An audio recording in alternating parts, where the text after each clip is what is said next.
Hello, everybody. Sage Rosenfels here with the Sage Rosenfels Experience. Today, I have on a good old friend, Dave Anderson. Dave and I were teammates, Houston Texans, 2006, 7, and 8. He had about a 6 or 7 year NFL career. Currently works with BreakAway Data, where they do all sorts of data for NFL players, NBA players, college athletes.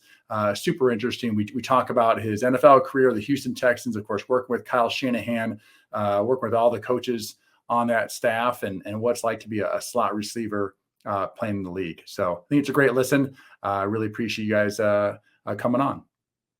Hello, everybody. Welcome to the Sage Rose Experience on the Iowa Everywhere podcast. Today, I've got a special guest. And as you've known so far, my podcasts are really just a mix of people that I've met along the way. Some old teammates, maybe old coaches, media people, people in my NFL career and after my NFL career. And today, I've got a special guest. He and I were teammates 2006, the year he was drafted. I was in my 6th year in the NFL, Houston Texans, my first year in Houston, of course, his first year in the NFL. So we're sort of rookies together, new franchise, new city. David Anderson is my guest. David, thanks for coming on. Thank you for having me, Sage. I've been looking forward to this conversation. You and I always have a good 30, 40. Maybe we might be able to push this to an hour, but I think at least a solid 30. You have no idea how long this could be. Billy Corbin's interview went for 2 hours, and it probably could have gone for longer. I actually had lunch with him about a month ago, and it went for 3.5 hours, our lunch. I probably talked for 30 minutes, and you know how much I like to talk. So imagine just sitting there for 3 hours listening to a guy ramble. Maybe you'll meet him someday in some Super Bowl or something. But I'm going to get people to know David. David, you grew up in the struggle of Westlake, California, which I have been to. I believe Westlake's fairly nice, not a bad place to grow up. From there, you went to Colorado State. You had offers from other schools.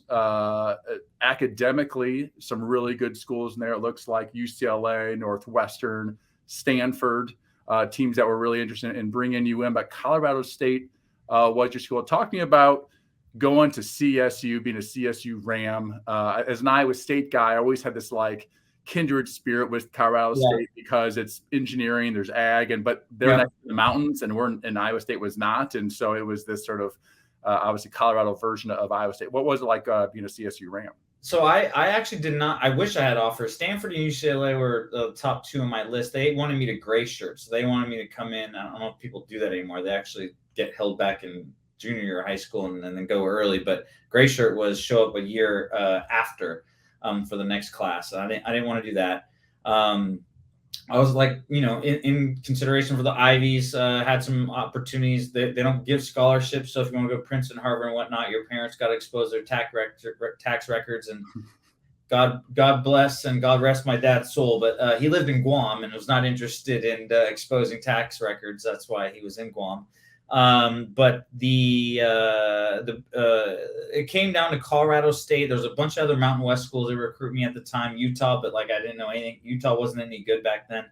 And Northwestern was the one that I think Colorado State thought I was going to go to as well. In hindsight, probably should have considered Northwestern, but I didn't really know anything about Northwestern other than they were the worst team in their conference and they were getting stomped on every year, and I didn't want to be a part of that. So Colorado State was dominating Thursday night football. They had this exciting player, Bradley Van Pelt, Fear of the Mullet.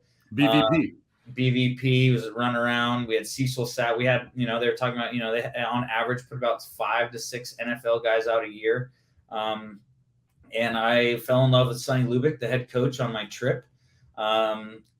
Another fun fact, I was one of 2 athletes in the history of Sonny Lubick's tenure that tripped to Colorado State without their parents. So I didn't know this. Normally people trip with their parents to colleges. Yeah. My older brother was like, don't bring mom, go by yourself. So I went by myself. The only other person I think that tripped by themselves was Bradley Van Pelt.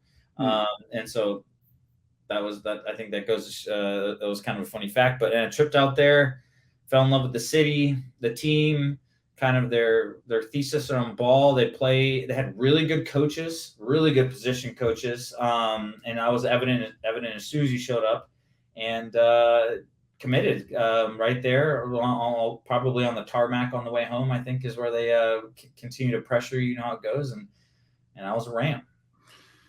Sonny Lubick was there for a long time. Yeah.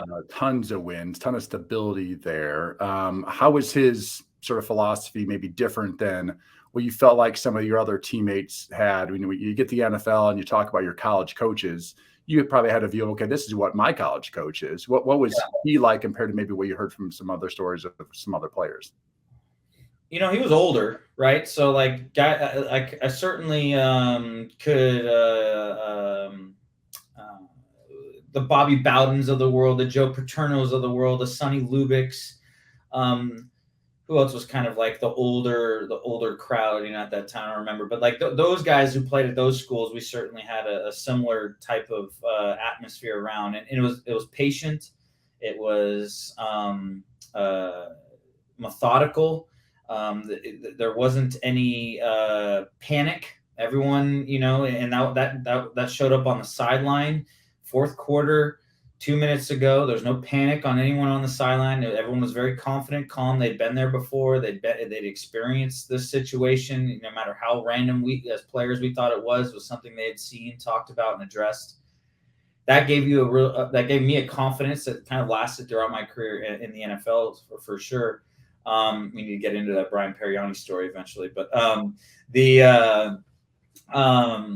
that experience, I truly cherish. I still talk to Coach Lubick, probably once every couple months. He's still kind of like Chancellor Emeritus around there. They named the field after him. He works for the business school now and just raises money. He goes to like a dinner, shakes a hand, kisses a baby, and raises $100,000 for the business school and the football program, does that type of stuff. But I mean, it was, it certainly taught me the most about football. I'll tell you one thing though, and I think this is where Iowa State and Colorado State are similar. It was like we were constantly getting poached for coaches. Yeah. Like our special team coach went to the NFL, our defense coordinator went to UCLA, our offense coordinator went to the NFL, our offensive line coach went to the NFL, our receiver coach went to Arizona State, and they would fill in, and there was another guy that was great. But man, that's tough when you're like, oh, we have a great coach, and then he goes to UCLA and you get another guy. Then it's tough. It shows the power of Sonny Lubick to consistently, and he couldn't really do much about it. And Iowa State sometimes is in that same role where there are other schools who have deeper pockets. And if you have talent, and it used to be coaches, now it's players too. Now players, hey, we got a great freshman in, and an SEC school wants to come in and bring a whole bunch of money that we can't match. CSU has always been in that same sort of both that same challenge. But I always felt like it creates a little bit of an underdog mentality. Oh, for sure. We're sort of, in a sense, the have-nots compared to the Texases and the Alabamas and those schools. And I always thought that the guys that were like us from that school that's just below the top, there's a work ethic, there's a determination, there's a grit that those guys. Football feels different. It just feels different. You know what I mean? And I think that was always one of my favorite things about the sport. It was that basketball, all these guys end up at the same AAU teams and the same tournaments. They're all in the Nike thing. They get the same gear. They get the same stuff. Yeah, they might go to a slightly different school, but you look at the NBA, those guys have played against each other for years and years and years. College, I've never even heard of some of these guys that we had on the Texans, but they're all Americans from this school. Jacoby Jones from Lane College, and you got Chester Pitts who played the flute for, saying you don't the oboe. Yeah, whatever the hell that thing was. What? And but you're just like, oh, you're a freak and you're good at football, and hey, welcome to the team. Let's make it happen. And I always appreciate that aspect. So in 2006, I'm a free agent, leaving the Dolphins, really for whoever's going to offer me the most money. You know how that goes. You have your rookie contract of formatted being basically 5 years. I signed a 1-year extension. Now I'm like, okay, I played pretty well. Hopefully I have some opportunities here. The Texans come calling, offer me the most money. I go to Houston. They're 2-14 the year before. Gary Kubiak's in his first year, the head coach. I'm literally taking money to go to the worst team. It was not like a Tom Brady time where the guys at the end of the career have made hundreds of millions of dollars who are going to choose a team that gives them the best chance to win a Super Bowl. I was going for Houston for really one reason. Now going there it is. Right there. I found this yesterday. That for reference. Look at those microwaves he has on his ears. Unbelievable. Dude. So, but before going there, I actually talked to Brian Greasy, and I sort of said, like, Texans are one of the teams that are in the mix, and he couldn't speak more highly of Gary Kubiak. Yeah. He had just had him for years in Denver. I was with Brian a couple of years prior in Miami for 1 year, and he just spoke so high of him. Now, when we all got there, then you get drafted. But when we got there was this interesting Colorado State Houston Texans connection. We had multiple players on the team. And in my 3 years there, we had Bradley Van Pelt, we had Cecil Sapp, we had a couple other, Mike Bryzel, Biscuit, one of our favorite teammates. We had a mix of guys that came from that. Also, Gary Kubiak's son, I believe, was like playing safety at CSU. He was a freshman when I was a senior. Yeah, so obviously, Gary really respected, an NFL coordinator, head coach, position coach. They're not going to send their kid to a school they don't believe that the head coach is going to teach them, not just about football, but about good values and life, and just have a good experience. And so we had this, interesting rookie year. By the way, you left Colorado State as the all-time leading receiver in CSU history. Yards and touchdowns. Unfortunately, all of them are broken now, but yes. Broken. That's okay. That's okay.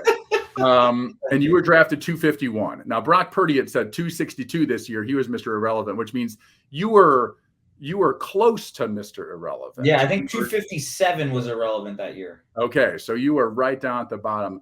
Before we get into your Texans career, talk me about, did you want to get drafted at the end there, or did you almost want to be a free agent so you had a choice? You wanted to be drafted. How come? Yeah, I mean,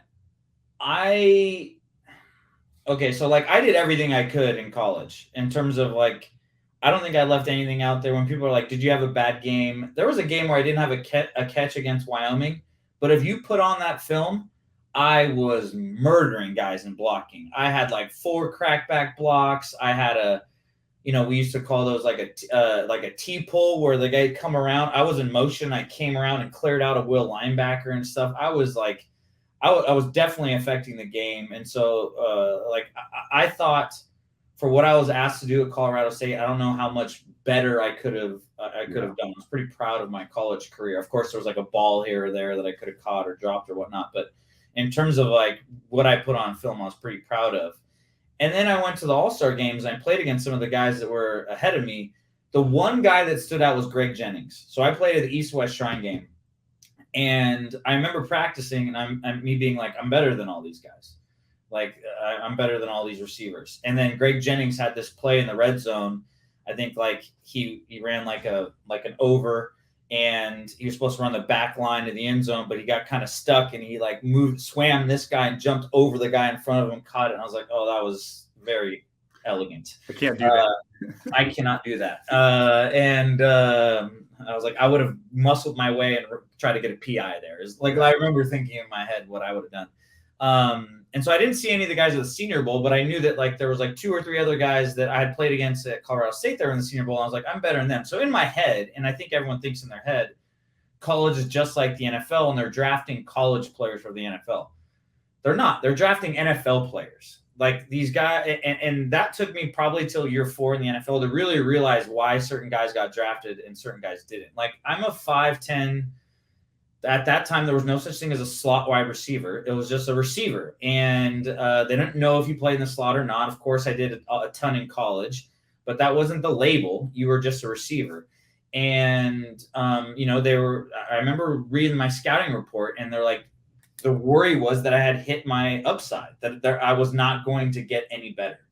And hindsight, like, I was like, oh, I should be drafted in the 3rd or 4th round at worst, because I'm better than all these guys in front of me, but are better than the guys that are ranked higher than me. But truth is, they had more upside. More people thought, given the opportunity, they might be a better NFL player, and they didn't think that about me. And so I ended up dropping, 4, 5, 6. And then I remember Kubiak at the combine. It didn't hit me until I got the phone call from Houston, but I ran my 40.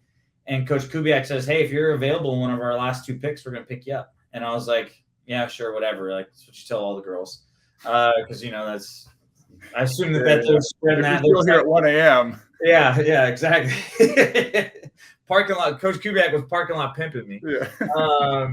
And I was like, okay, sure. And then I got a phone call from Kyle Shanahan saying, hey, we're going to draft you. Here's Coach Kubiak. Coach Kubiak, because Kyle interviewed me at the combine. I was his first interview ever. He like openly admitted, you're my first interview. I've never spoken to anyone. I thought you'd be a great icebreaker because you went to Colorado State. My best friend, Pete Rebstock, went to Colorado State. I was like, whatever. And then, so Kubiak drafts me in the 7th round, pick 251. And that was a long day. So back then it was only 2 days. Yeah. First day goes by. I'm like, okay, still got rounds 4 through 7 here. I believe it was Saturday. So probably same as me. Saturday, Sunday. Yep. Draft started at noon on both noon Central Time. Yeah. Both days. Noon, yeah. And so it went till, say, Saturday went till 10 o'clock at night or 9 o'clock at night, and then Sunday started like 10 a.m. and then probably not getting much sleep. All the variables and all the situations, all the possibilities are going through your mind. You're looking at teams. You're looking who was drafted. You're counting dollars lost. Yeah, like with every pick. And you're like, who the fuck is that guy? Why are we drafting this bum? And I said that. What really was hard for me though was I knew right away I was going to get pushed back because the first receiver taken was Chad Jackson out of Florida. It's funny, you ask any guy that recite like basically every player taken in front of them, and I could do the same thing. It was Chad Jackson it was Santonio Holmes and Chad Jackson were taken boom back to back Steelers Patriots. And that was at the back end of the first round, and everyone of them had projected them top 10, top 15 picks. So now they're all the way at the end of the round. So now everyone goes back, unless someone starts drafting, unless they think that all these receivers are going to get taken. But basically, I thought I was going to be a 5th rounder. So I knew immediately when those guys are out of the, not in the first round, that now I'm a 6th rounder, maybe 7th. Yeah. Talking about, so you get to Houston. You get to Kubiak, and we'll talk about Kubiak here in a second, but talk to me about that position coach, Kyle Shanahan. Talk to me about him at the time. He's, I believe, about 27, 28 or 29 at the time, and he had played receiver in college in Texas. So you had a receivers coach who had played receiver. That does help, and believe me, there's many coaches who are coaching positions in the NFL that definitely did not play that position. That's a whole other conversation. But you had a guy who played receiver, wasn't a big guy, sort of scrawny, skinny Kyle. Talking about having him first impressions, and then at least for that first year, because he moved the quarterbacks coach in year 2 in 2007. Talking about that first year with him and those first experiences with Kyle Shanahan. So life happens pretty fast after you get drafted, in that like you get drafted, what is it, like April something? I think it's now late March or April. Back then I think it was early April. Now it's more like early May, and before it was more like late April. All right, so and then so because the Texans had a new coach, they were allowed to practice earlier. So like for the first time in your football career, like you are like jumping into a situation that's already going, right? Like you show up in college at training camp, and like everyone had just had summer break, and it wasn't like you're in the middle of practice and stuff like that. Like you show up after you get drafted, and you, who had signed as a free agent, had already gone through like 15 days of spring ball or whatever the fuck, OTAs or whatever you want to call it. Well, yeah, the free agency starts like basically March 1st, and so not long after that, maybe a week or two, I'm going to Houston every week for 5 days, Monday to Thursday or whatever it is, and you're practicing, you're getting reps, and you guys are building this bond. And so then all of a sudden, the 7 drafted rookies and the 10 undrafted free agents show up, like 15 of us, something like that, right? Show up, and then they throw us in a room, and they're like, okay, here's day 1 install. Mind you, we're going to do some day 1 install, but the guys who have been here are going to do more advanced stuff, and then you'll slowly kind of work into that because you guys already done day 1 install. And so like you're swimming. So when you show up, just so you know, you didn't just show up that we had been there for 6 weeks or 2 months already working out, meetings, and then probably some practices by the time you show up. Yep. It was that I had 5 years before that. Oh, well, yeah. The team But Oh, I had this process down yeah, that I knew I was yeah, going to go through, new team or not, and I'm yeah, already ahead of you. yeah. And all of it. That's how it is for all the rookies. You jump into this the 405, and you're right in the middle. And this thing has been going on, and it's Yeah. going to continue to go on while you're just going to be on it for a while. Yeah. And then someday you get kicked off and it just keeps going. But you get thrown into this thing where everybody knows what the heck is going on, and you have no No idea. idea. You don't know where the bathroom is. You don't know No. how to get from the locker room to training room to the lunchroom, and where am I going, and who is this person, and who is this person, and you got to get someone in accounting, and there's all these things going on, and you're just trying to like learn your playbook to run the right route. There's way more people in terms of like, you're right. There's now, you're meeting the nutritionist, you're meeting the 6 equipment managers who are like asking Mario Williams what socks he prefers, but the 7th round pick, it's like, this is what you get. And you're like, these shoes are a size too big. And they're like, oh, that's what your equipment manager said. You're like, well, I can't, it's my first NFL practice. I can't wear 11s. I wear 12. And you sit in this long line waiting for stuff like that. So it feels like, yeah, it's Your super helmet's hard. got scratches on it because they're like, well, we Yeah, only you're like, yeah, you're not going to be here that long, but here's some used gloves, and we washed these socks for you, so good luck. And so you definitely are like thrown in the deep end. You got to quickly figure it out. I understand football really well in terms of positioning, the geometry, and where people are supposed to be. So Kyle picked that up within the first day that he was teaching me Z, which is the strong side, typically the strong side receiver. And then in the first day, we didn't have an X, and so I went and did X. And he's like, "Do you know X too?" I was like, "Well, it's just the opposite of Z, pretty much." And he's like, or sometimes it's mirrored. He's like, "Cool." And then by the end of rookie minicamp, I knew X, Z. That time it was zebra and Y, so I could do all 4. So it allowed me to get on the field a lot more, get into get reps with guys like you, get promoted off rookie, and get kind of reps in with the. Talk to you about that, by the way. I always call it like conceptual thinking. Yeah. Some players I played with, some receivers, sometimes it was running backs, but just players in general. But yeah, receivers and running backs. Some were just like you.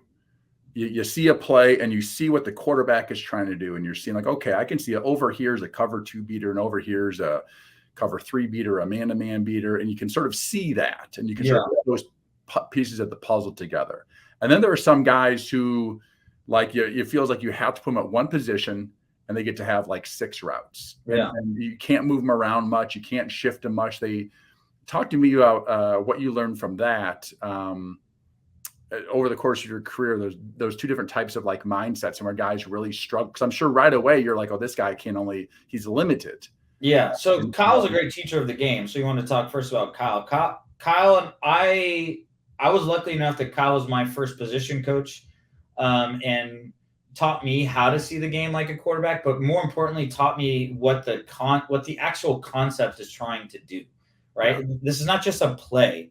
This is a play which comes from a concept. This concept comes from this West Coast structure. So here's the structure.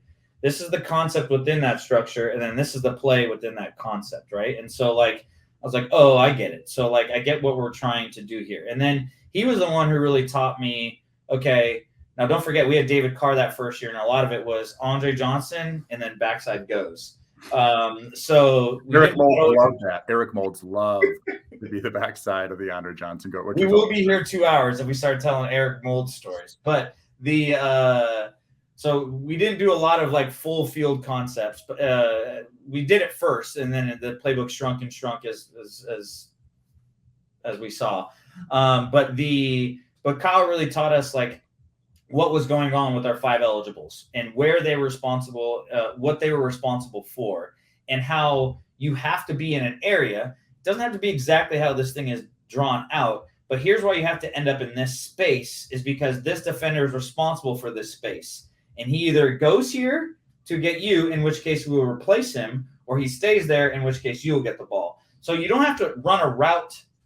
You don't run a route just to run a route. You run a route noticing who you're dragging with you. And so I was always like good at understanding like, okay, this guy's coming off me. Okay, now it's my turn to get the ball. Or this guy's coming with me. I'm going to keep him with me, and I'm going to get this guy open. And so like you started understanding that. You started understanding first your concept with someone else, and then you start adding in like, okay, now who's also working with me? Okay, is the back coming strong with me, or is he going weak? Okay, now it's just us two over here, and there's three over there. Okay, back's going middle. Obviously, we're not going to bring everything in the middle of the field so the quarterback can throw. We're going to need to layer this in different areas. So like you just start learning and putting it together, and the quicker you can do that, the quicker you can find a spot on the field. Because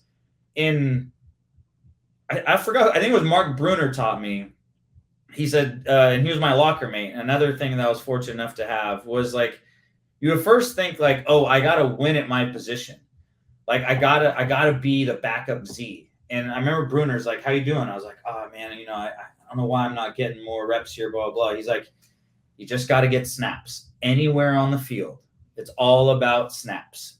He's like, you didn't have to play that game. You're a backup. You win the second string quarterback. You don't have to get on the field. Everybody else, you got to get snaps. You got to figure out how to be a punt returner, a kick returner, run down on kickoff. You got to figure, am I a backup Z, backup X? Am I the zebra? Whatever. It's all about snaps. If you can't get your butt on the field, you're worthless.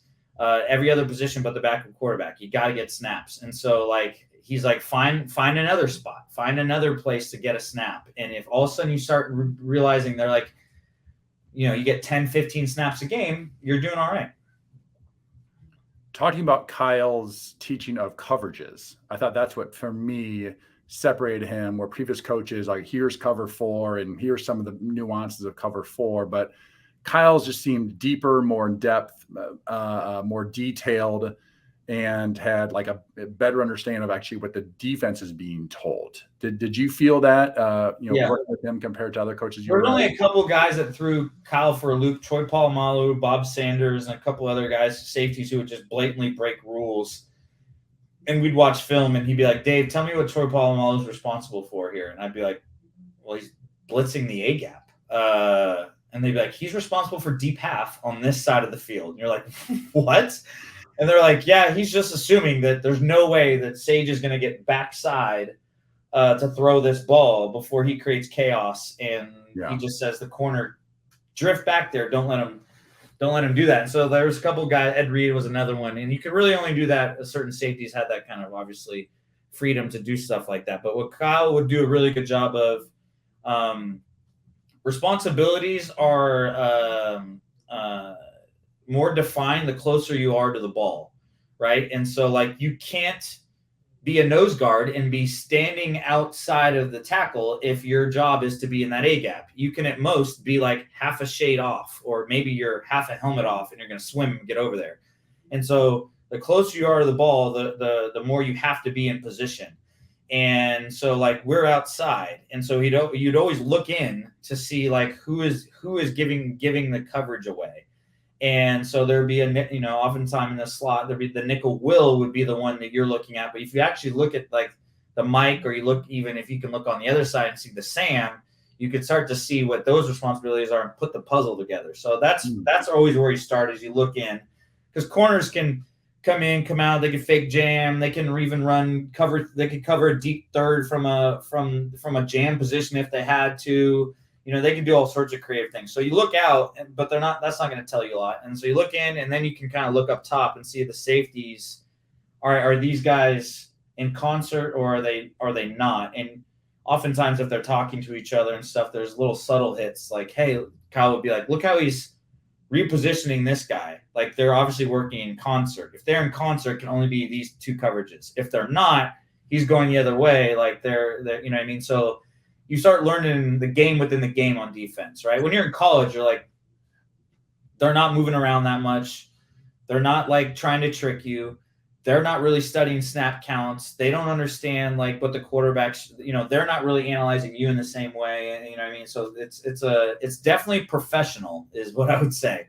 And you have to step your game up in terms of understanding those nuances and how they all work together.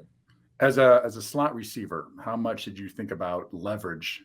That's all that mattered. That's all it is, right? That's really all it is. That's all that mattered. Like I'll never forget when we were playing. I used to hate preseason because you would get like a 3rd and 9, definite two-man coverage, and your nickel will would be head up and even a shade outside, and you're like, you're messed up, like you're in the wrong spot, and now you're messing me up because I know you don't know how badly positioned you are, like, and that's where, like, if you have a veteran like yourself, where you can just kind of be like, Sage, I know I'm supposed to like lean him in and go out, but he's outside of me, so I'm just gonna like and give me the ball now, Yeah. and I'll get you 9. And so, like, I used to hate preseason when even the guy who you're going against didn't understand what he's supposed to do. I love the Play preseason. with vets. I love the Know preseason when those guys didn't know what they were doing. That's when I shined. Yeah, well, you can take advantage of them sometimes, but you got to Yeah. make sure you got to do it right. The but it leverage is key. I mean, you can outrun some people in the NFL. I rarely did that. You can out strength. You can out move them physically. I wasn't really ever really doing that. But like when a play was called and you had the pre-snap leverage, and you're going to have the post-snap leverage. It felt like it felt glorious. But a lot of times you're only going to get one of those two. You're either going to get an easier release and you have to work at the top of the route, or you're going to get a hard release and you're going to get it easier at the top of the route. But every now and then you would get both, and that always felt nice. Well, for our listeners, I want to sort of describe what you just said. When you have the leverage pre-snap and the leverage post-snap, right? So based off your route. So here's an example. And generally in 2 high safety defenses, on the inside guys, the tight end and the slot receiver, the linebackers or nickel will, that those positions have to be inside leverage because they're going to funnel you to the safeties that are over the top and outside, or a corner who's out there who's not going anywhere. So you're funneling players to certain positions. All right. And 2 high safeties, or I'm sorry, 1 high safety, you're generally funneling everything to the middle safety in the middle of the field, or if there's some sort of man coverage, there's a 1 extra player in the middle of the field who doesn't have anybody man to man. Basically, so when you have, say, a hard breaking out route from the slot, and you already have inside leverage because it's too high, there's a sweet spot in there between that outside linebacker and the corner. Yeah. And that's where it's generally a little bit easier for a receiver. What's hard is when they say you got to break in and somehow get across the face of a guy who is inside leverage on you. And usually if that's the case, the quarterback should be going somewhere else. Because by design, unless you make him fail at doing his job by beating his leverage or beating his technique, the play is not going to be successful. And you can't rely on players to constantly beat a guy who is doing whatever he can to funnel you a certain way, or else it's terrible. They won't be in the NFL, right? So that is something I definitely learned from Kyle more than other coaches I was around. Real quickly, talking about the other coaches who ended up on that staff when you were with the Houston Texans. There was Mike McDaniel, who was a graduate assistant who, just like you mentioned, who was our graduate assistant with receivers first year, quality control, whatever, same thing.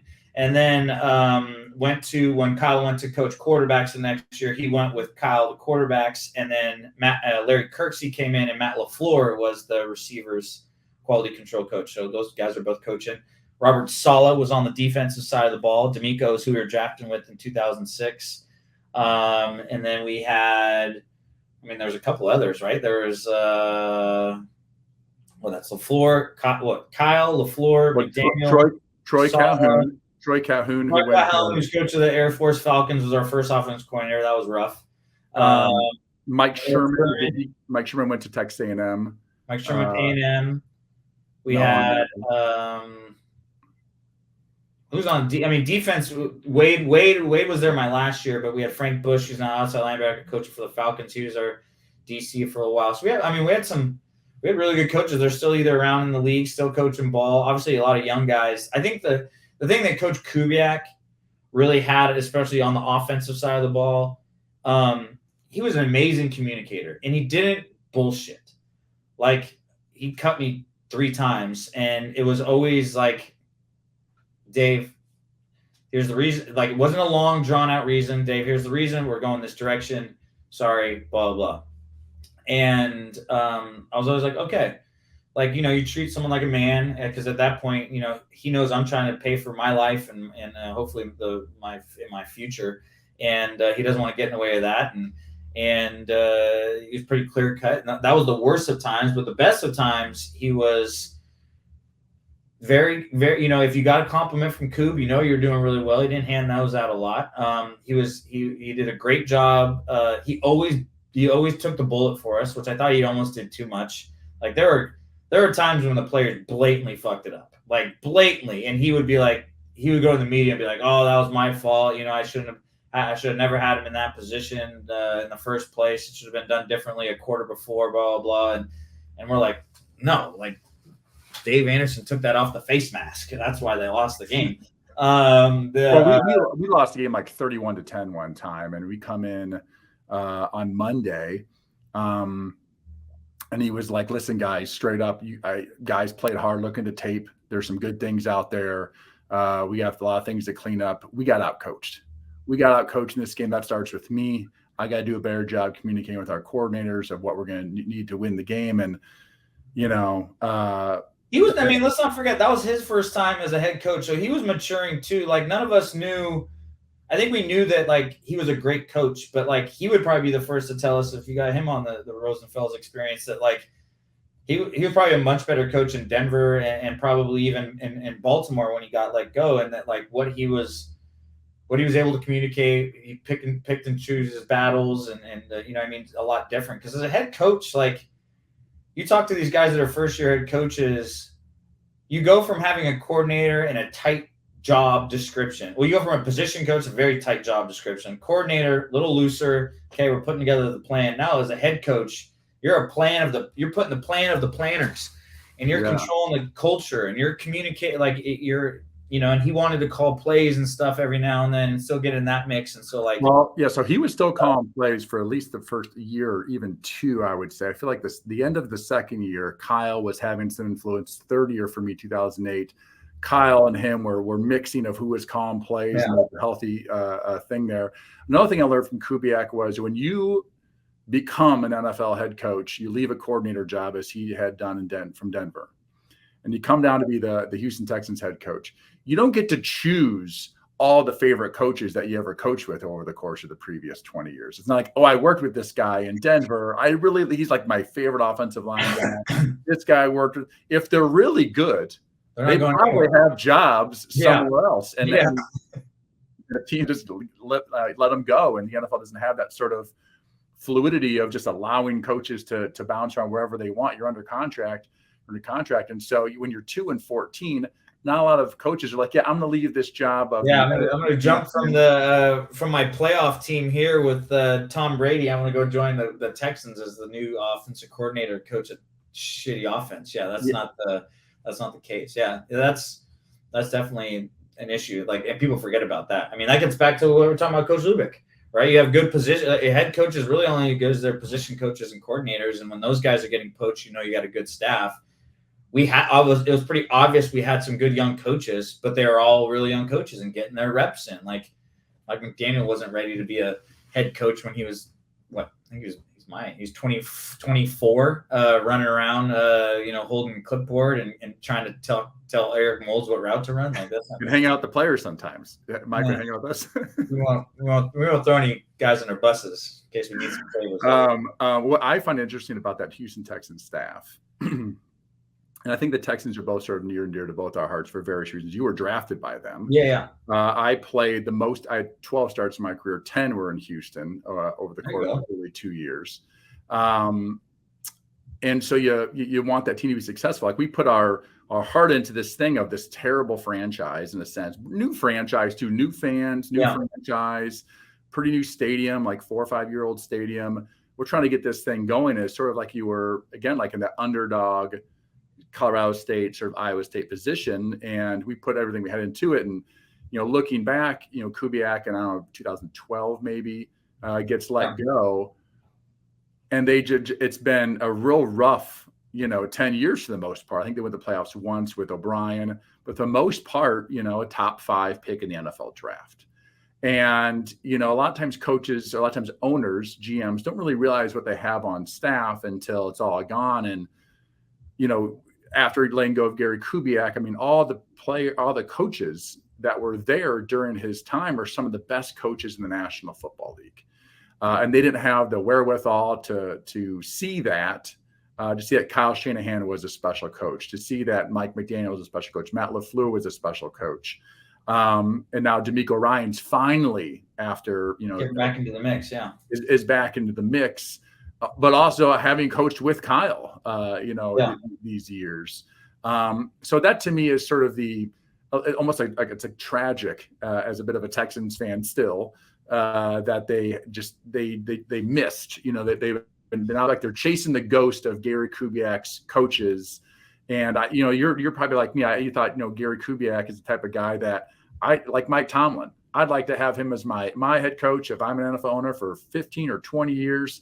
And you're going to have good years and you're going to have some bad years, and you got to find the right quarterback and you got to have the right defense. But overall, his stability, his consistency, his likability, I feel like he would have been one of those guys that the Texans could have had this whole time.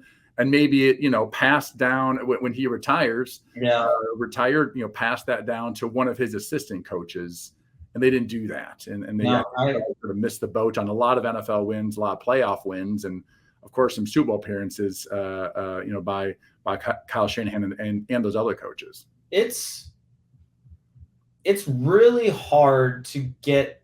I mean, we were, like you said, 2-14 before we got there. I think we lucked into 6 wins our rookie year. Here's another thing about getting drafted in the NFL. You have no idea how good or bad you are.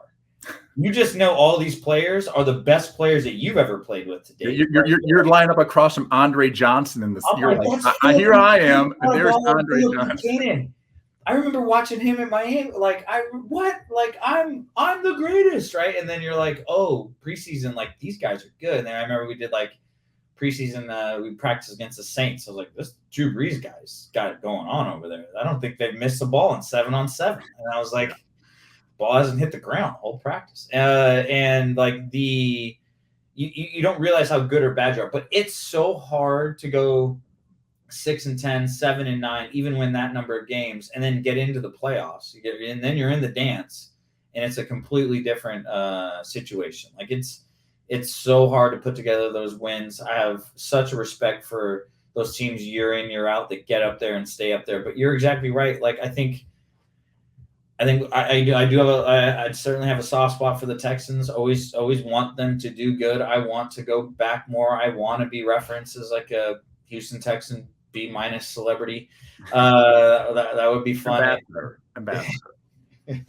I'm like the Arrested Development of Houston Texans. If you know, you know. Before we leave the Texans, by the way, I have to talk to you about, I believe it was 2008. I wasn't playing quarterback. I was doing my usual thing of being on the sidelines watching Shaw play. We're playing Cincinnati. I believe it's Cincinnati. And I think we had, I don't remember the exact call play. I feel like it was a play action to the left. David, you had a corner route. You were wide open. Matt. It was a bunch. Me, Owen, and Andre. Typically, Owen would run the corner. Kyle called it right. He said, we're going to switch this. Our inside guy's going to run the corner. Owen's going to run the flat. So follow him out take your first couple steps out to the flat with Owen. Watch them run they'll both run with Owen, and I'll just run into the corner, and Andre went inside. So it was like for the 2 guys on the inside went like this, and then I just ran to the corner, and I was wide open.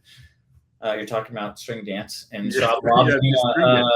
So I want to. So after you score this touchdown, yes, you do what I didn't know about at the time was the string dance. Yes. Talking about the string dance and where it came from.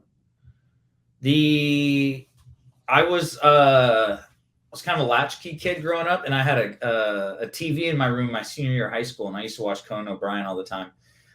Late night, and he was by far my favorite, and that was when he was after Leno. So I'm up till 11:30 watching Conan O'Brien my senior year of high school, and he's a goofy dude, and I always appreciate his sense of humor. Super sarcastic, smart guy, kind of did the jokes for himself and one other person. Typically, he wasn't trying to make everyone laugh. And I always thought that was my humor, is like, I'm going to make that guy laugh. And if everyone else gets it, that's fine. But as long as me and him are laughing, he'll understand it's a joke. And so I always appreciate that about Conan. And he had Donovan McNabb on one year. And he's Donovan at that time was like, I don't know, up for the MVP or something like that, and did something and maybe just lost in the NFC Championship game. I don't remember what it was exactly, but I remember being Donovan McNabb. And he's like, how come, it showed Donovan celebrating after a touchdown. And then Conan jumps up on the desk. He's like, you should do this. And starts doing the string dance where you kind of pull your hips up like this and pull it, and then you cut it and it drops at the end. Can you stand up and show us on the? No, I'm stuck in the seat. And so I was like, if I ever score a touchdown in the NFL, and so I'm in high school, I was like, I'm going to do that dance. And then like fast forward 2 or 3 years later, I think he asked, I don't know if it's Donovan McNabb again, but it was some NFL player, and they just laugh him off. They're like, never do it. I'm like, and now at that time I was in college, I was like, I got a chance. I'm going to get in the NFL and do it. And so you're right. It wasn't my rookie year 2006, because I only had one catch for 27 yards. I don't even know if it was in my head at that time. One catch, 27 yards. That is an NFL record for 2006. playmaker. And believe me, I ask Kubiak all the time, explain to me how you throw me one ball off slant, I go for 27 yards, and you decide to never throw me the ball again. Like, I could, unless I took that thing to the house, it couldn't have been any better. And you're like, that was okay. Like, it's because you were trying to throw Andre the ball, and it was also. Why are we not feeding me the pill? Like, let's get this thing going. So 2007, I don't think I had a touchdown either. Yeah, well, it says here you had 12 catches, 131. Yeah, I didn't have a touchdown in 7, and then 2008 finally scored my third year, and I was like, okay, the first touchdown I had was against Tennessee, and we were down 21 points, so I just handed the ball to the ref. And then the second touchdown was against Cincinnati. Score, do the dance. Now here's the fun part: is at the time I was single, so I was recruiting Sage. And there was one of my recruits was at the house with me, and I was like, we should watch Conan O'Brien after the game on Sunday. I was like, it was Monday night. I was like, it was Monday. I was like, we should watch Conan O'Brien. I have a feeling he's gonna say something about me. And so it was kind of one of those things where I did it, and I didn't tell anyone in the locker room, like, watch Conan O'Brien. It was me and Conan's thing. If he caught it, then it was gonna be cool. And so then, Monday night comes around, and Conan O'Brien is like, he finishes his monologue. And I thought he might mention the monologue. I was like, he didn't do it. And then he gets to his desk and goes, so I was watching football on Sunday, and I was like, and then he talked about they put it on TV, and he jumped up on his desk and he did it. He's like, we got to get this guy on the show. And you know what? Like, I've never spoken to him about it. So maybe we could send this to him. Like, I wanted to. I feel like I got to be in the history books as the only person that's ever done it in the NFL. But that was fun. I always tell people jokingly, I was planning on drowning it out with a bunch of touchdown dances. Yes. But it was like very early on YouTube. It's the first one that got on there. It's got obviously the most views of all the things that I've done in the NFL. And I was like, so it's lived on, which is fun. It's a cool little story. The string, I believe I threw a touchdown pass for you on that game. We were down 21. Well, there's a game. Yeah, Tennessee, where we came all the way back. I threw 4 touchdowns in the fourth quarter. You were touchdown. I don't know if it was the first one or the second one of the 4, as we made this comeback to take the lead or maybe the tie and then to lose the game at the end. But I believe your play was like bunch right. There might have been some sort of like orbit motion by Kevin Walter or something like that. And it was, I believe, 2-jet flanker drive, zebra Texas, or like 2-jet flanker drive, zebra Texas, something like that. Does that sound right? Zebra twist. Zebra twist. Out and back in. I went out and I just dropped. I just kind of fell back because I was like, if you give it to me now, I'll just fall in the end zone. He pumped it right into my chest, and I fell back in the end zone. Yeah. Yeah, what people don't realize when you're a quarterback, when you're about the 5-yard line where we were, anything really inside the 10, anything that you throw in the front of the end zone, you want to throw it at their knees, like sort of the belly to their knees, so they can just curl up and get down and protect themselves.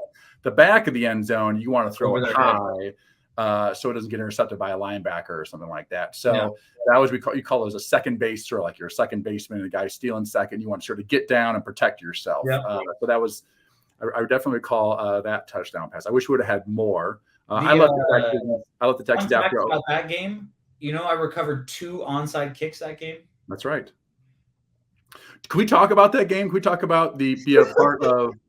I want to talk about 2 Houston Texans games with you. This game, where it's going to be very positive about. I know the other one. And we'll talk about the other one. Give me your 2 minutes here on that game where we came back from Tennessee. We're playing Tennessee. We're down 21 points in the 4th quarter, I believe. Right? We were down, I think, like 32-5 or 35. Yeah, we're down like maybe 28 points, but it was 21. But we score halfway through the 3rd quarter, so I think we're down 21. We go into the 4th quarter down 21. We don't score on our first drive of the 4th quarter, and so I think there's only 10 minutes left in the game. We're down 21 points. Half of the stadium empties out. We kick a field goal or something like that. So now we're down like 18 or something. Onside kick, we get it. We score. Onside kick again, don't get it. They go 3 and out, punt it to us. We go down and score. So now we're down 4, I think. I think that's what it was. Or we might have tied the game, I think, in the end. But I remember how it ended. I don't know if we kept scoring touchdowns, and they'd either go 3 and out, or they would kick a field goal. We'd on. Okay, so then they kick a field goal. So they kick a field goal. So now we're back down 14. We kick. We get the ball. We go down and score. So now we're down 7, and then we kick. So now we're down 7, and there's like 2 minute.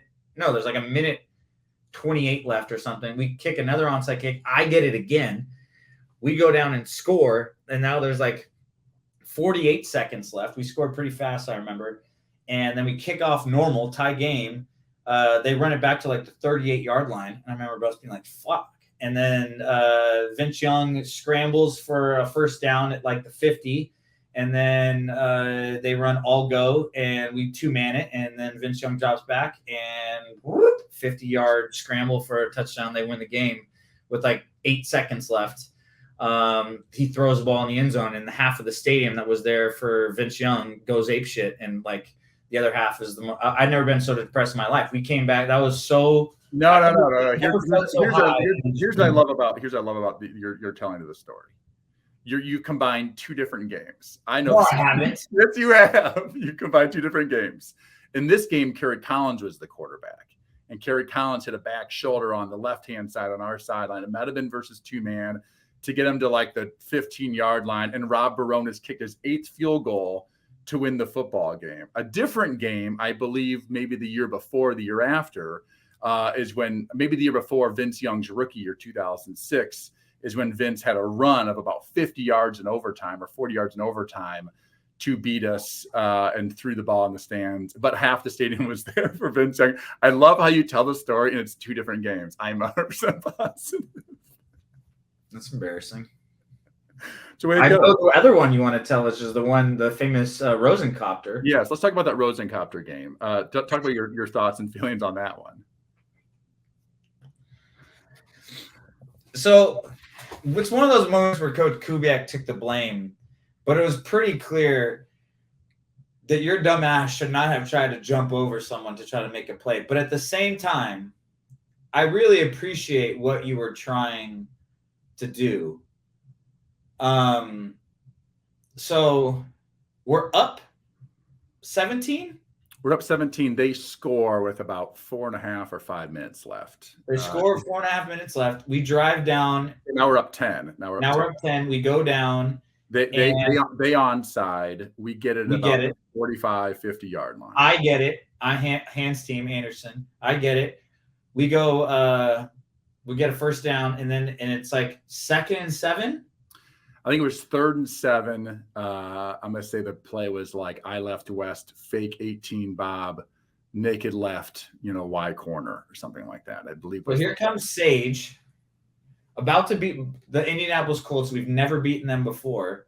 We're in field goal range. We're up 10. You come running around. I had a great view of it. And here's what I don't know. We should go back and look. If you land, I don't know from where you jumped. If you land, you would have gotten the first down. I think you jumped pretty far away, but you you quickly realize, you forget that you're in the NFL, you're running, and you think that I'm just going to jump over this guy because he's the only one I see. Yeah. And as you go to leave the ground, not the most graceful, it kind of looked like an awkward triple jump. On the third one where you don't have as much oomph, you're like 1, 2, and then you kind of jump, and you see your body torque like this, your neck go back, and you're going. And then was it Gary Brackett hit you first? And I believe I jumped over Marlon Jackson, but didn't really get over him. I feel like my knees, sort of lower legs, clipped his shoulder because he went down low and then he sort of jumped up, and then I was, and then Sage. I don't think it was Brackett. I don't think it was. It might have been Freeney, or it might have been one of the other defensive linemen, but it was 2 defensive linemen, I believe. 2 defensive linemen, but you didn't see the one coming from the inside. You jumped, and I remember all of us being like, just slide, and we'll take off another 40 seconds, and we'll kick a field goal. We'll be up 13. All's well. You're going to fucking win the game right here, right now. You jump, boom, fly in the air, ball goes flying in the air. They pick it up. They run it back all the way for a touchdown. So now we're up 3. Yeah. And there's 2 minutes left. Right? Yeah. They just kick it off normal to us because they have timeouts. We call a similar play. We just called a pass play on like 3rd and 8 or something like that. Yeah, 3rd and 8. And I scrambled, and I was about OD. Owen Daniels was wide open. And I'm like, oh, I'm going to hit OD. And then I get stripped. And they recover that fumble too. Then they recover that. Yeah. Then Reggie Wayne has a one-handed minute 20 left, and then Reggie Wayne has this one-handed back shoulder catch against Jacques Vaughn, which I was like, oh my God, for the game-winning touchdown. And then another interception in the 1-minute drill to finish it off. We don't talk about that one, but that was the Rosencopter. There are some very famous games where those happened, because we had never beaten the Colts up to that point. That would have been cool. I call that the highest and lowest point of my career. What did you? Here's a question. Like, you come to the sideline after that, and you got to quickly get your shit together because they scored. We're going to go back out there. Who spoke to you? Did Kyle speak to you? Did anyone leave you alone? And what is I always figure this because whenever you drop a punt, right, everyone feels the need to come up to you and tap you on the head or the back and tell you it's okay and stuff. I'm just like, leave me alone. Like, I know I messed up. It's evident. Everyone saw it, right? It's not like I was a backside block on a goal line play and whatever. The D lineman sneaks through and tackles him. Definitely the right guard's fault. But no one's like saying, hey, Chester Pitts, it's okay, blah, blah. They're going to look at it in film, and they're going to be like, Chester, if you block this is a touchdown. But like when it's one of those plays where you're the quarterback or a punt return and it's wide open, I'm always like, why do people feel the need to say stuff? What happened there? I never remember that. I don't really remember what happened. I mean, plus that was like pre-concussion protocol. So probably in a normal situation, like now, someone get hit that hard and like drop what they're carrying, right? I think there's probably would have been a concussion test. There wasn't at that time. Who was the backup then? I don't recall. Schaub started. Well, no, Schaub was supposed to start that game. He's sick. And he got sick in the middle. Yeah, we're 0-3, and I get it's 7:30 in the morning, and I'm having breakfast, and like, hey, Schaub's sick. You're probably going to start today. And I was like, excuse me? I've been running the scout team all week. We're playing the Colts. Great. We're 0-3. What a prime position, to put yourself in to be successful. So really, for 56 minutes, played the best game of my life. Was Rex Grossman the backup? No, I believe it was Boyd, Shane Boyd. That's right, it was Shane Boyd, the quarterback, Kentucky quarterback.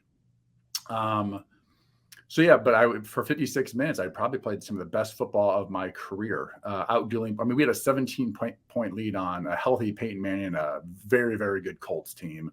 Playing at home, I don't know what my completion percentage was and, touchdown passes, but I had played really well. And it was, of course, a tragic ending to all of it. I don't recall what occurred on the side. I don't really recall the rest of the game. It's been 15 years. So I don't really recall a lot of aspects of just after the game. I remember doing the press conference basically just taking as much blame as I could.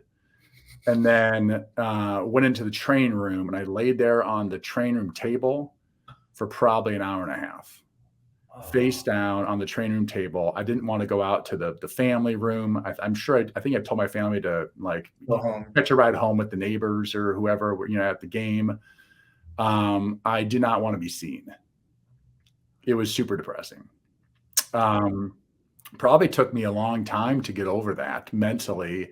I'm not sure if I ever really did. It was such a sort of a tragic moment and tragic game for me, but that's the way the NFL was. And that same sort of grit that you and I had at the smaller schools was the same reason I went for it. I had never, in all those preseason games leading up to that, college football, I was never one to slide. I was never one to like play the conservative approach. I had to feel like I had myself proved and to try to get respect of my teammates and the guys that I was in the locker room with, to add value to myself, that I wasn't just sort of some wussy backup quarterback that's not doing anything, that I was a guy that they wanted to root for. And so I think I had that mentality to always go for it. In a game of football, when you're unsure, right? When you're unsure, what do? You stick your head down and you basically so hard.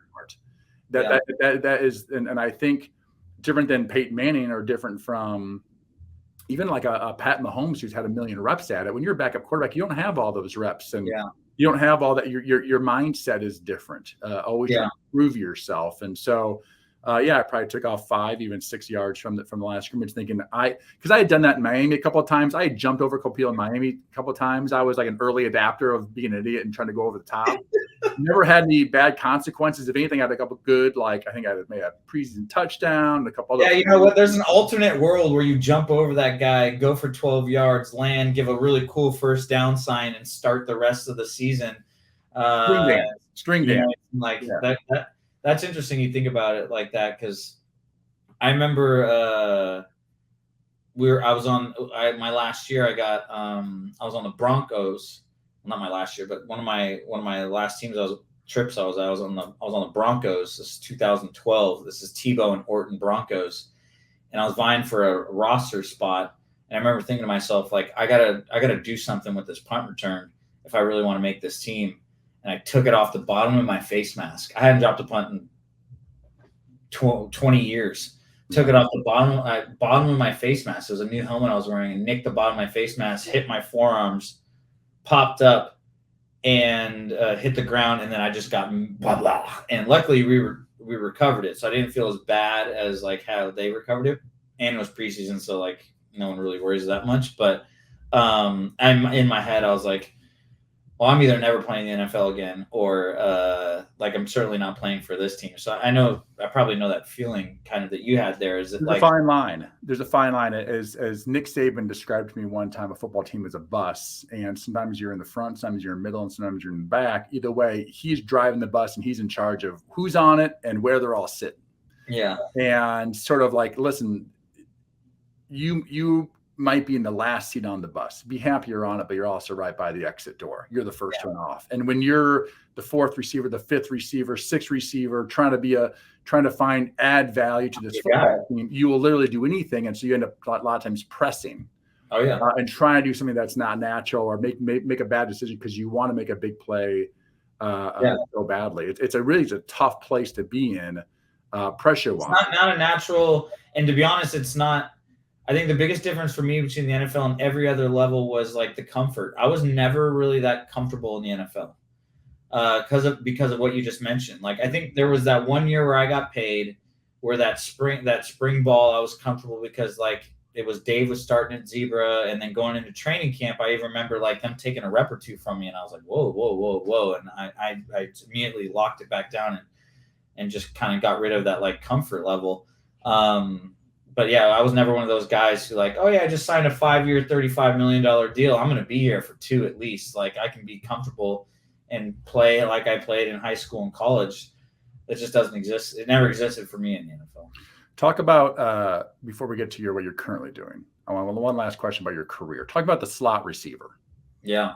Before I got you, I had Wes Welker, the slot receivers when I was in Miami, before he went to New England.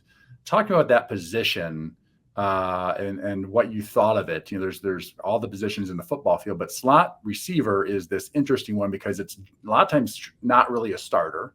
It's become a starter. It becomes super important. But in the old days of football, it was 2 running backs, a tight end, and 2 receivers.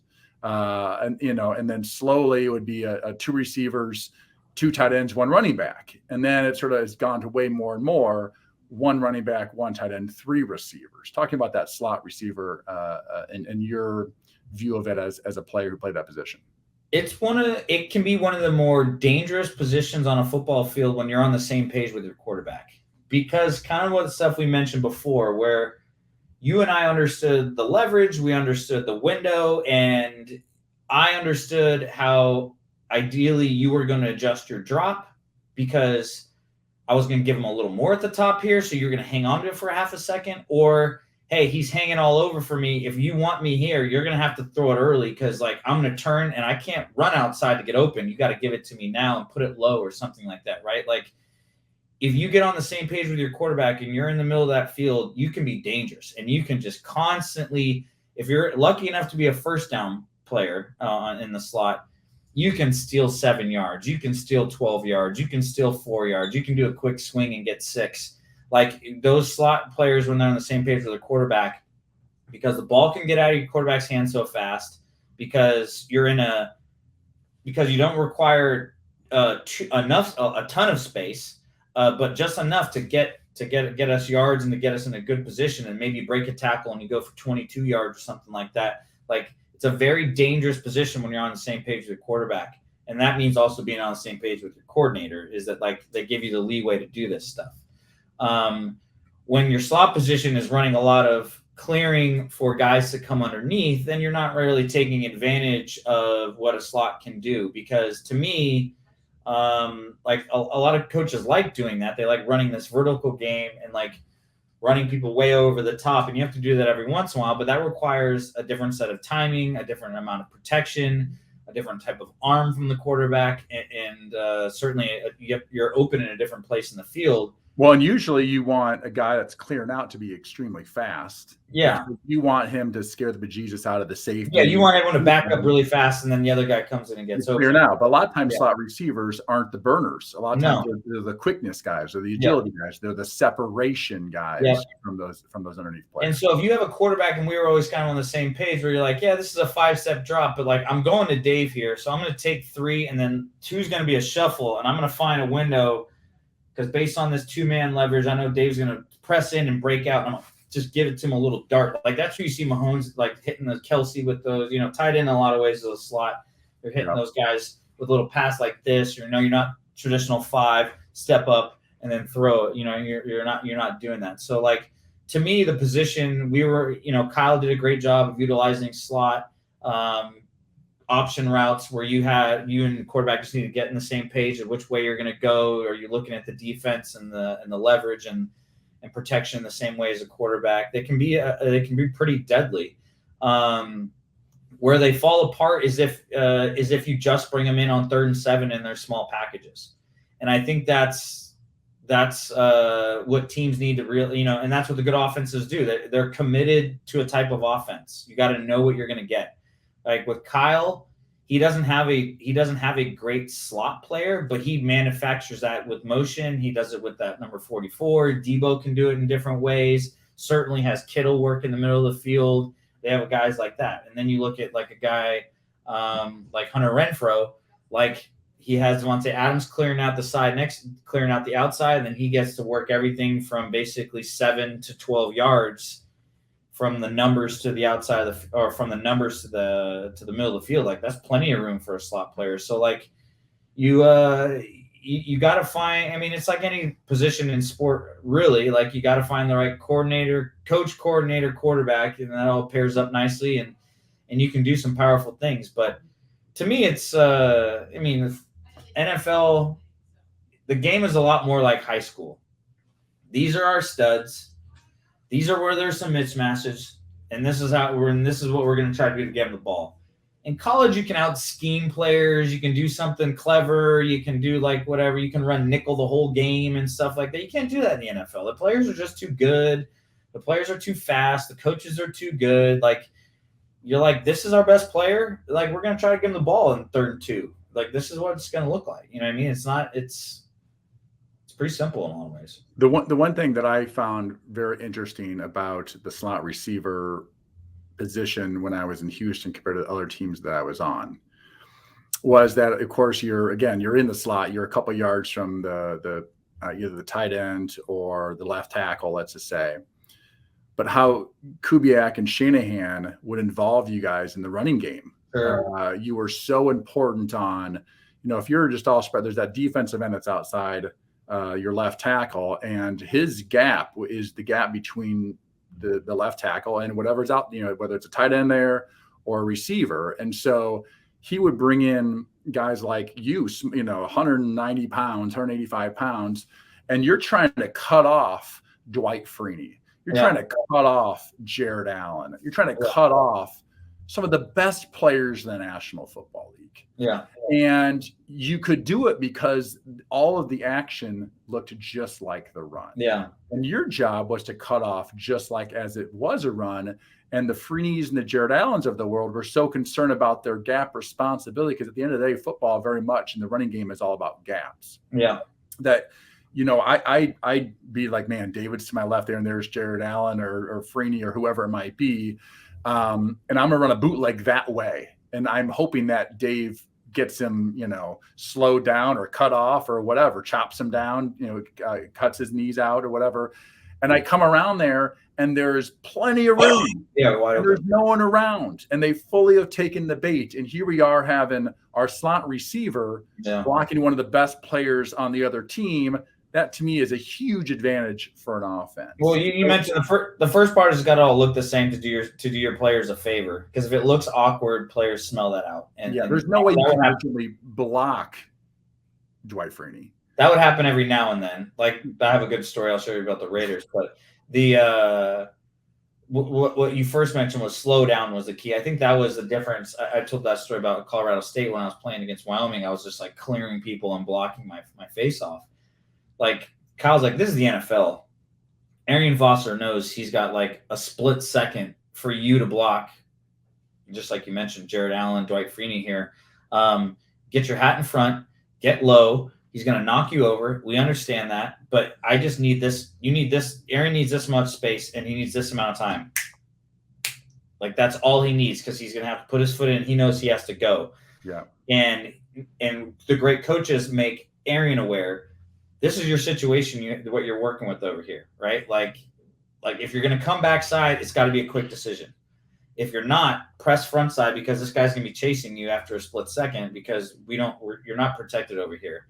And it's a risky decision by a play caller every now and then, because every now and then it gets sniffed out, and your players will have to bail you out. And we always laugh about that. But like, an example of where it backfired was I blocked Dwight Freeney really well, and then Kyle put me in that position all the time. And so we're in a bunch set, and we're running T-pull, which for everyone is basically outside of the tackle. Everyone blocks down, and you pull the tackle. And in this case, I think we pulled a guard. They pull around it, and then you would toss it. And so it'd be like down. It's a classic down around play. Yeah. And your point guy is supposed to block the D end, and I was the point guy. And so we were playing the Raiders, and I was supposed to block Richard Seymour, who, old reference, is like 6'7", 320 pounds, and like an old savvy vet and super old man strength strong. Hall of Famer.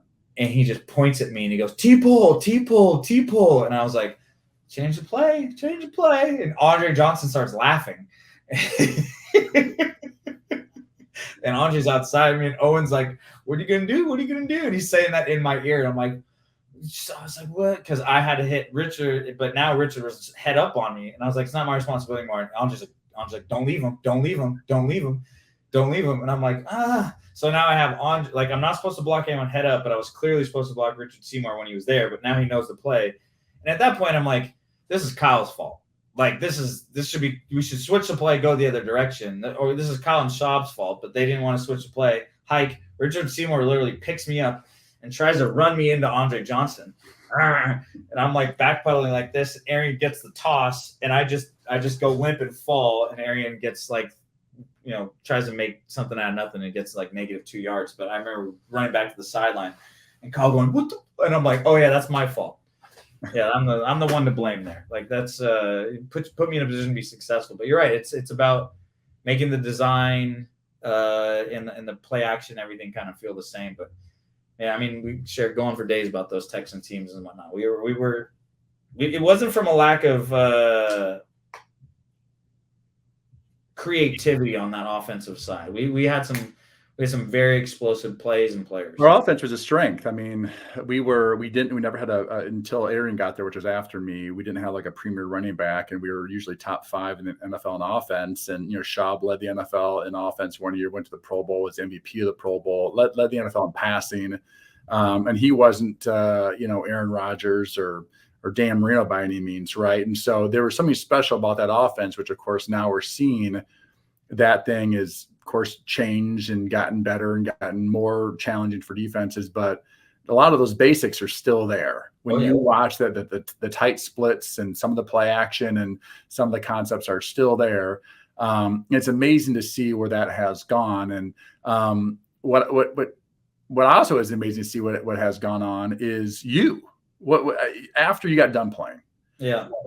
You went back to school. You went to the University of South Carolina. Is that right? Different SC, the real one. USC, excuse me. And you got your master's, you got your MBA. Is that right? Yeah. But you also took these courses that the NFL offers. You took a course. Stanford, Harvard, Wharton, Kellogg, all 4. All 4. Yep. And then those are called the BM&E programs. They're a little different now than they used to be. They used to be like a full 10. They weren't quite 2 weeks, but I think it was like 8 days, fully immersive. You go to the business school, you're staying on campus. They're bringing all the best teachers. The different schools had different emphasis. Stanford was like entrepreneurship, Kellogg was marketing, Wharton was finance, and Harvard was very more general business. Yeah, I did the Wharton one. Was more finance, real estate. Yeah, and so I did those, and I was like, I always told my mom going to Colorado State, I promised I'd go back to school. So I went back to school and I finished, got my MBA at USC out here on the West Coast, with an emphasis on data analytics. I was growing up. My dad was an engineer. I was always kind of like a math whiz to a degree. I took all the AP classes growing up, used to do the kind of math competitions when I was in 5th, 6th, and 7th grade. I don't know if they have Kumon out there, but I learned math from Kumon is a Korean way that they teach math. It's a little different. And if for any of you kids interested in learning more about math, I would suggest doing that. But I got really good at it. I really kind of fell out of love with it when it started being about theory. I don't know if you remember anything about math, but there is like an approach to a problem, and that's called math theory. And you have to prove out the theory, less of just like answer the problem. What's 9 times 7? It's more like, how do you get to this? And you have to write it all out and do it numbers wise. I didn't like that stuff. So when I moved back to business school, I found, there's computers that do all this for you now. I don't have to do any of the theory. I just have to plug in data and I understand where it goes. And so I got pretty good at data science. Ended up meeting a startup at University of Southern California that started at their artificial intelligence campus. It was called Second Spectrum.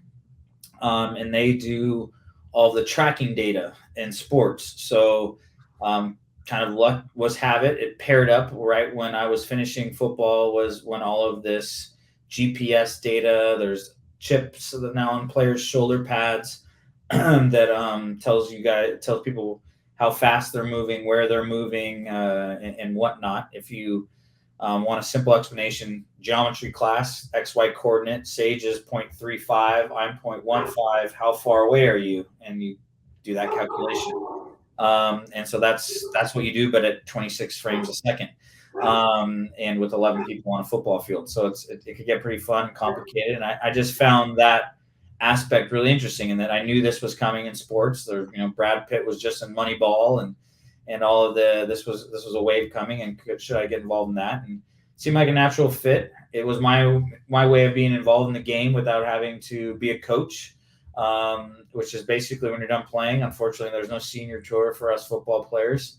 And I was like, I'm going to go all in on analytics. And that's kind of been my life ever since.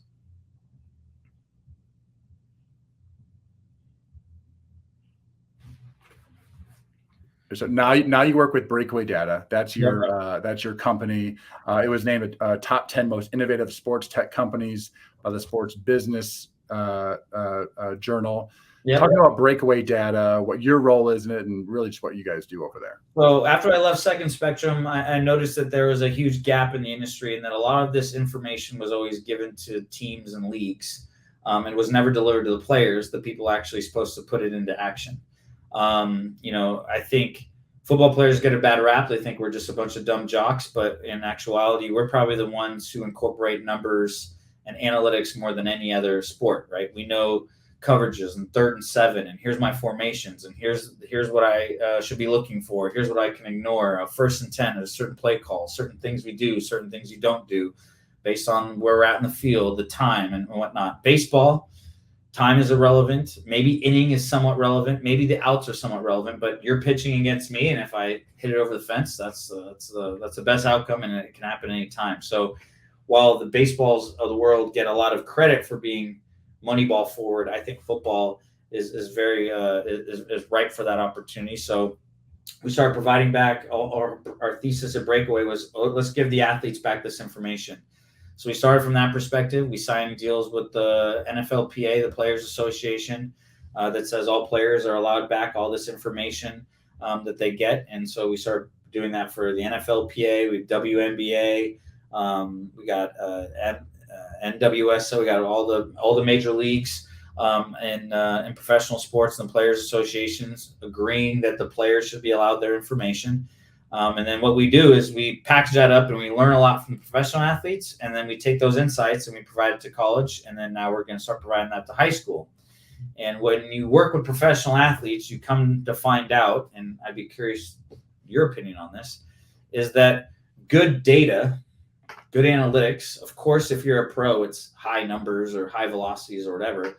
But what it really is consistency.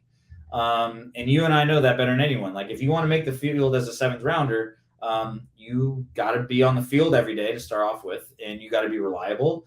You got to be consistent in that your quarterback knows where you're going to be. You got consistent that you run the right play. You got consistent that you're going to catch the ball. You got consistent that you're going to get open. It's really about being consistent. And to me, those are routines. Those are habits. And so that's what really we teach younger kids through data and analytics is routines and habits. Because as a younger athlete, I didn't know what to do. I was just told get bigger and faster. And if I would have listened explicitly to that, I would have been 220 pounds and maxed out my speed. But I slowly learned that it was about, being a good receiver. It meant doing these things. It meant being able to get open. It meant learning the offense. It meant getting on the same page with the quarterback. It meant being fast. It meant sleeping well. It meant doing all these things that turned into routines that allowed me to be a professional. And that's really what we provide younger athletes. We all have regrets in our career of all types. Would that be a little bit of a regret for you? Not really regret, but like looking back, like I wish I would have had a better routine. I wish I would have had better habits. You're a 23-year-old guy drafted in Houston, Texas, with a big off season, a lot of free time, not like college where you're going to class and you're much more restricted. Plus you're in Fort Collins, not a big city like Houston, but talk about, do you wish you would have had what you're using now when you played, sleep habits, to be able to study how much you ran that day rather than just like, oh, I'm exhausted, but you don't even know how much you ran. Everything has a flip side, your sun and the moon to something. Like when you're 23 and you're playing in the NFL, you feel pretty like indestructible. You know everything. You're getting paid millions of dollars. There's nothing anyone can tell you. Everyone's just out to get you because you are the man. You are on the top. You are on top. And the smart people realize, I don't want to say the smart people realize, the lucky people realize that there's still a lot to learn, and it is going to be really hard to stay on top. And if I want to do that, I need to start establishing habits and routines that don't knock me off the top of this mountain. Now, we didn't have the access to all of these body therapists, these specialized coaches, whether it's a quarterback, off-season quarterback coach, a personal nutritionist, your own masseuse, your own whatever, physical therapist that helps you recover from injury and stuff like that. That wasn't really in fad yet, right? Tom Brady TB12, I think, was established in like 2012. Like he's probably doing a little bit on his own. I think he had Alex on his own, but I remember seeing Alex one off season. Like it wasn't Tom Brady's guy yet.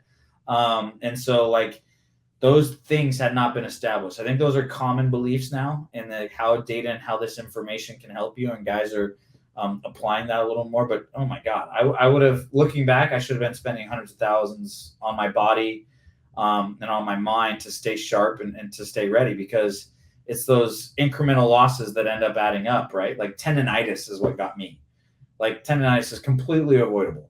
And like all of a sudden I look at year 7 and I'm like, I have no explosiveness left in my legs. My knees kill after every practice. Like I can't even finish these routes, and I can't break down like I used to. It's because my IT bands were too tight. My hips and my ankles were, had scar tissue all over them, and I should have been taking care of myself better in the off season. Do you think that players now, it's just there's all this data, whether it's you or other companies, that they're actually seeing that performance, whether it's consistent or not consistent, and it's just sort of like it's just so much more available. And so you think most players now are using that data and getting the help they need, and not just like, you play until you're worn out and then you're done. That was sort of like how we went about it. Well, here's the truth: the teams are using it. And so, the league captures it and allows it, and the teams are capturing more and more of it and using it to optimize their rosters. They're using it to make decisions on cuts. They're using it to pay players more or less. They're using it to do a lot of things. So if the teams are using it, the players should pay attention to it, is the real answer.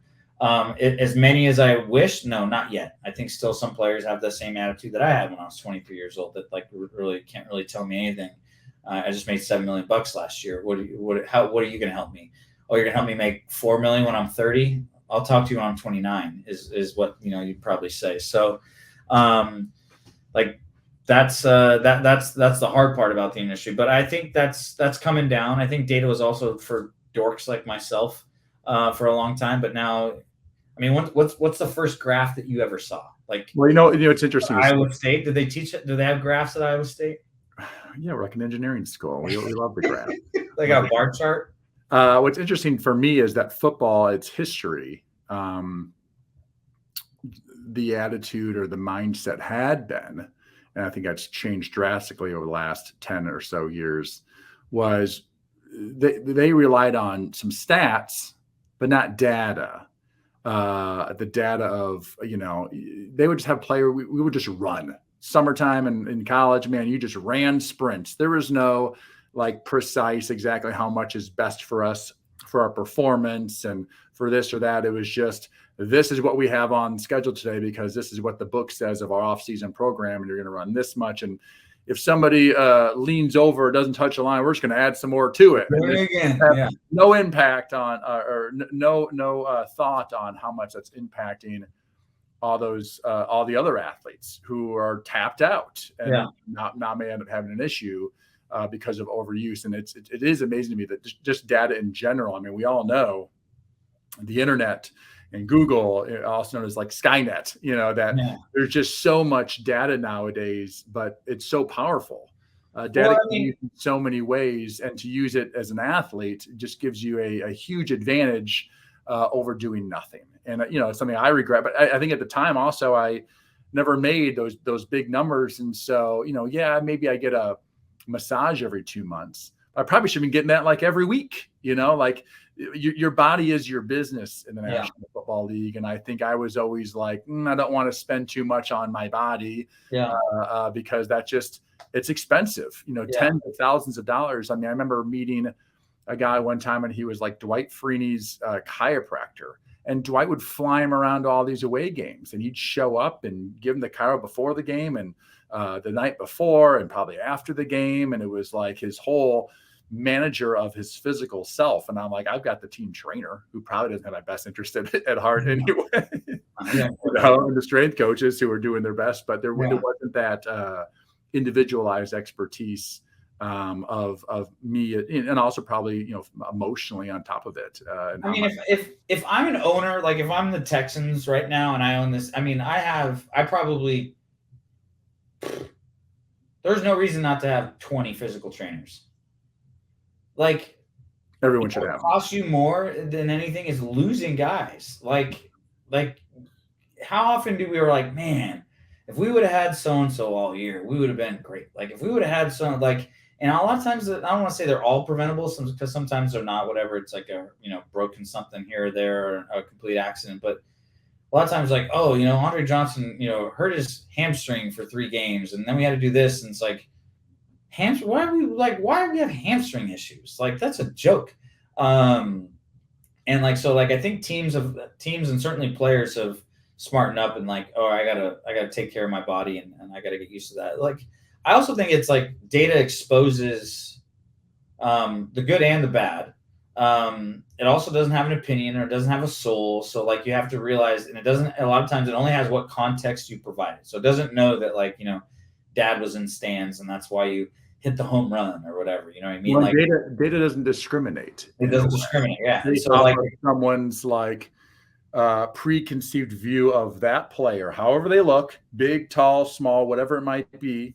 I have a preconceived thought when I just look at this person, where data actually goes, well, this person, whatever their size and stature and where they are off the field and however they talk or whatever it is, he gets separation. And that is extremely important. Just sort of like in Moneyball, is he gets walked. So the first person to ever make me aware of that was Mike McDaniel. Mike McDaniel was Kyle's QC, like we mentioned.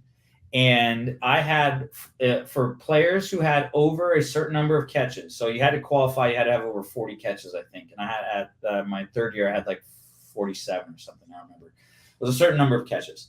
And I had the highest catch percentage of anyone in the NFL. If you threw the ball to me, I would catch it. It was like 87%, some absurd number. Like the next play, they were all slot. I think Doug Baldwin was like second place with like 67%. And I'll never forget, like, Shaw, we were playing the Dolphins, and like you were mentioning, in the red zone, he buries 2 balls at my feet and I'm like, wasn't throwing to me, because I didn't want to mess with my percentage. But like, McDaniel was the first one to be like, hey, like, this is almost too high. We need to throw you the ball more. Like, this is absurd that like you have this number of catches and we've only thrown the ball to you 55. That would be like 55 times, and you've got 47 catches. Like 8 non-catches, like that happens to some guys in a game. Like, and that was over the course of like 12 games in the season or something like that. So Mike McDaniel was the first to kind of point it out, and that like it exposes things and highlights things. But you get back to training and just think about how dumb some of the stuff was back in the day and how smart it's got. Like, yeah, we used to run all the way around the field, 12 of those. And if anyone went on a knee, you'd run an extra one. And I remember to ask my weight coach, I was like, why do we run this far? Like, I've never ran around the football field in my entire life. The longest I ran was I had a 72-yard catch. Like, I understand running hundreds. I get that. Running all the way around, like why we do that? That's never asked. That our bodies will never be asked that in the game. Like, it doesn't make sense to me. Like, why would we do that? Especially not as like a consistent workout. Like, maybe if that's what you do once, that's fine. But like, that was you either run corner to corner or you run all the way around. Like, we were doing those types of things. And I'm like, this is silly. And I think just data information exposes what's the right way to get your players in shape, to keep them in shape, to keep them healthy, put them in the right position. I mean, data should always, and players and coaches and teams and leagues should always be about, let's put players in the best position for success. And if you start from that thesis, you will find that like you'll do a good job, even by accident. It's when people start to get too creative with the data and they think that's going to get them to the solution. It's like, are you putting your player in the best position for success? And if you're not, why is he consistently not in that position? Is it because of play calls? Is it because of his own doing? Is it because of the defense? Is it because of management and coaches? Or maybe the league doesn't allow that type of play, but like that's what you really are looking for. Do you feel like there's a wide variety in the NFL of teams that use the data the most and the best? I know I saw the Eagles head coach Sirianni praise one time in a press conference his data and analytics team. I know they're not the same, but he basically praised the nerds in the building of how much they help in their decision making. And are there some teams that don't use it nearly as much or effectively, or don't understand to use? I'm sure in college football, it's all over the map. It's all over the map in college. I don't want to say all over the map in the pros, but it's as close as you can with 32 teams. There are some teams that widely adopt it and talk about it. There are teams like the Patriots who widely adopt it and don't talk about it. There are teams that talk about it but don't do anything. Always a tell sign is if they use the analytics. If you use the analytics, you don't know what the hell you are talking about. If you know how, if it should be a part of your culture, something that is seamless and incorporated. It should fit the style of ball that your players can do and what you have.